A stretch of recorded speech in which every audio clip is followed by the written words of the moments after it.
One's up above in the undead church. The other is far, far below, in the ruins at the base of Blight Town. Ring them both, and something happens. Brilliant, right? Not much to go on. But I have a feeling that won't stop you. So, off you go. It is why you came, isn't it? To this accursed land of the undead?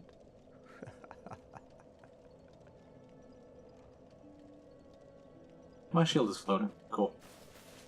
Actually, I'll see if you have anything else to say. Your face. You're practically hollow. But who knows?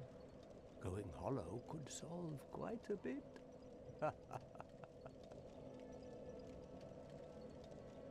So I'm doing a bit of a stanky like there. What? Restoring your humanity? Well, there are a few ways to go about it. Collect it bit by bit from corpses. Or you can butter up a cleric and get yourself summoned. And the quickest way, although I'd never do it, is to kill a healthy undead and pillage its humanity. Coveting thy neighbor is only human, after all. Okay, so the game does kind of explain how to get more humanity. What are you looking at? Don't try anything clever. You might regret it. That it? What? Oh wow, still got more. Oh, that's all we need. Another inquisitive soul. Well, listen carefully then. One of the bells is up above in the undead church, but the lift is broken. You'll have to climb the stairs up the ruins and access the undead burg through the waterway. The other bell is back down below the undead burg, within the plague-infested Blight Town. But I'd die again before I step foot in that cesspool. So the game actually does explain where to go. You just have to talk to people. My god, all the people who say this game doesn't explain anything, just don't talk to people. I know when I first played this game, I sure didn't. Unless I'd read somewhere that they're helpful.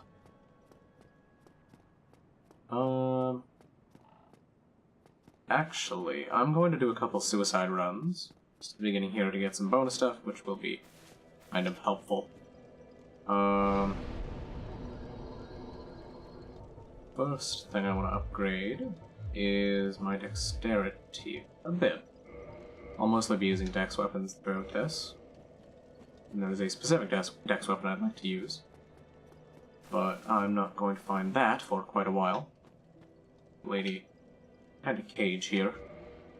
We cannot talk to you. You can reinforce the Estus Flask, which we'll do in a second. But first, come down here. The game will stutter a bit. That's because of the HD textures I've been mentioning. Or did I mention that in this? I don't know. I've tried to record this several times, and each time I had to edit some things, and then restart and edit some things. But down here, New Londo Ruins, we'll get some souls, and we will also get a the stutter. We will get some items that allow us to be a bit stronger early game, which is always nice. Well, this is unusual. You haven't lost your head. And more importantly, you're free. How on earth? Well, I shouldn't pry. I like the echo. I'm Rickett of Vinheim. It's a nice echo. An established smith. Look at me now. Can you believe it?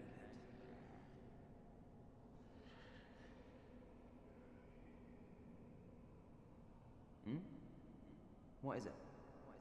Have you? Oh no. Don't worry. I've no intention of escape. It's safe here. Can't bear the thought of going hollow out there. Although, I must admit, I've not much to occupy myself. How about this? I could forge your weapons, albeit with rather minimal tools. I'll show you what made me the best in Vinheim. Yeah, this dude's a smith also sells some sorceries, which I probably won't use, because a majority of them are kind of crap.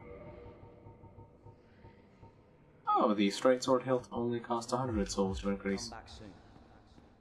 Neat. Did not know that. Mainly because why would you? Alright, so first suicide run. You know what, I can always get more, so I may as well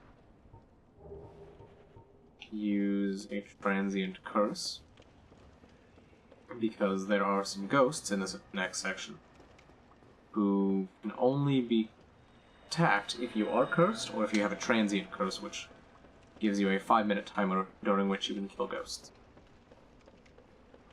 And if you don't have a transient curse active, these ghosts will hit you for full damage, which is terrifying. Normally, your armor will lower the damage they do, because that's the point of armor.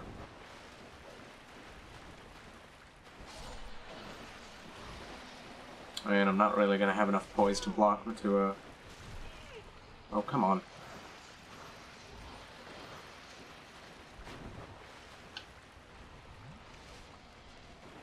Well, at least I've got a lot of healing items. And thankfully the ghosts themselves drop transient curses. So, just getting transient curses and fighting ghosts makes it so that you will have more transient. I don't know what that reflection is in the water that I'm seeing. But if you move slowly enough, you can hit the ghost's trigger without going past them, allowing you to fight the ghosts in a more favorable situation than out on a small platform, because it is really easy to get overwhelmed and die out there. Ow. Yeah, the ghosts can, like, extend their arms. It's quite annoying. Thankfully, it also means that their attacks where they extend their arms, they don't do as much damage in close range. Ow. Ow. Oh god. Please no. I wasn't expecting this to be the suicide.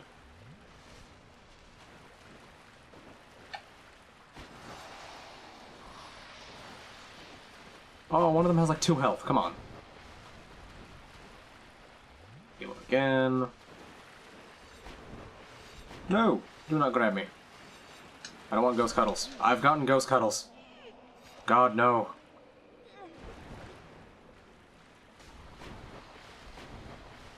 Roll away. Roll away. Oh, come on. I'm wanting to hit the first ghost with the side of my swing, but that didn't happen. Oh, what? Come on. My swings went between the 2 ghosts.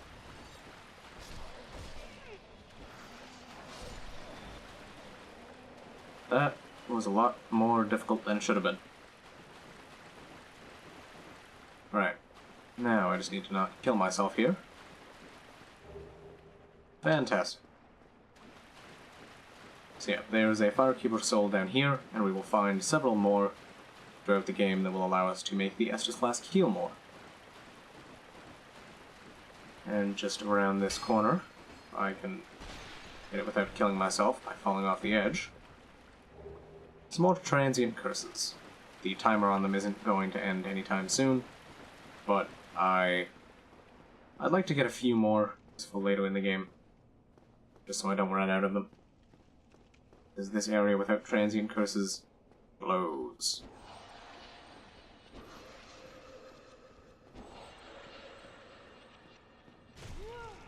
Ow! Well, I'm dead.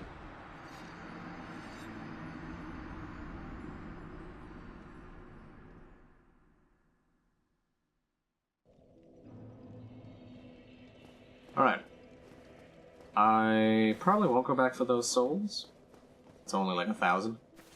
And, it's not too big a deal. later game enemies drop upwards of 5,000 souls, I believe.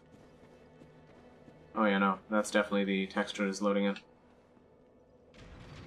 There's usually not that much stuttering going on in this area. Anyway, what was I talking about? Oh yeah, the next suicide run is to a location next to New Londo that kind of serves as a hub between several areas. None of which we've seen yet, aside from New Londo itself. Oh wow, you can actually see my bloodstain. It's the green dot right above the character's head at that moment. Neat. Alright, and I could be mistaken, but I think I missed... Yes, I did. Missed the S-Dock, which I don't quite remember how the S-Dock works. Bit of a strange weapon.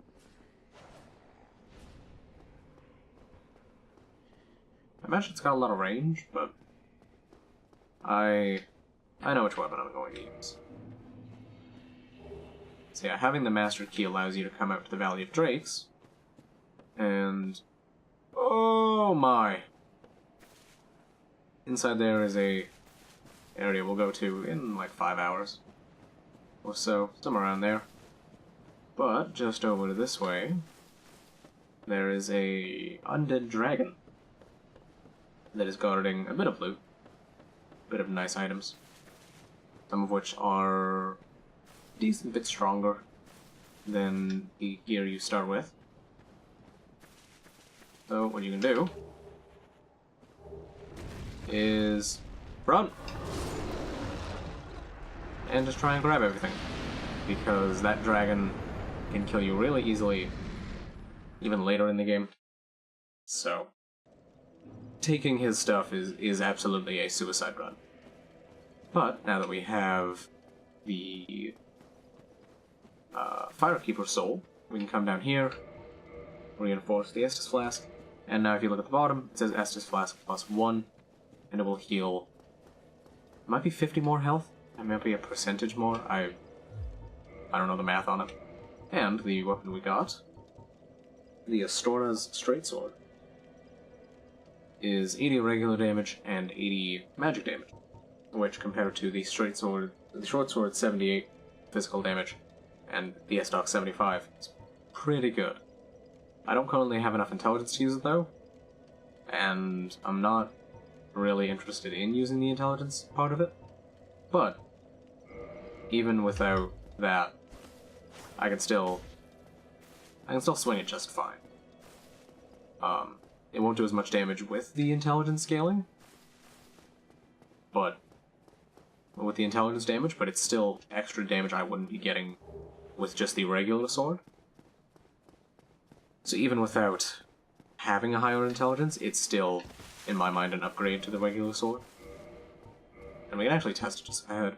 We also got the Dragon Crest Shield, which has very low resistance to magic, but a very good resistance to fire, as well as a full physical damage reduction, which the large leather shield does not have. So I'm going to use that for quite a while. And I don't fat roll, so that's good. I'm trying to think if I want to do one more run. Although this run would be in an area full of enemies that I can fairly easily kill. You know what? Yeah, we'll do it. So this over here is the graveyard. It's full of a bunch of spooky skeleton boys. Which, yeah, I'll go do it this way. So, if we look at the damage on the sword, it's 25. Actually, do I stagger myself every time I hit an enemy? I do! Okay. That is a good reason not to use that sword. Back to the straight sword. Yeah, the damage is a bit lower, but we don't stagger on hit, which is a very nice feature for the weapons I use. These skeletons are going to take a lot to die. You know what? Yeah, I'm not going to bother with the Graveyard Run, not Yun.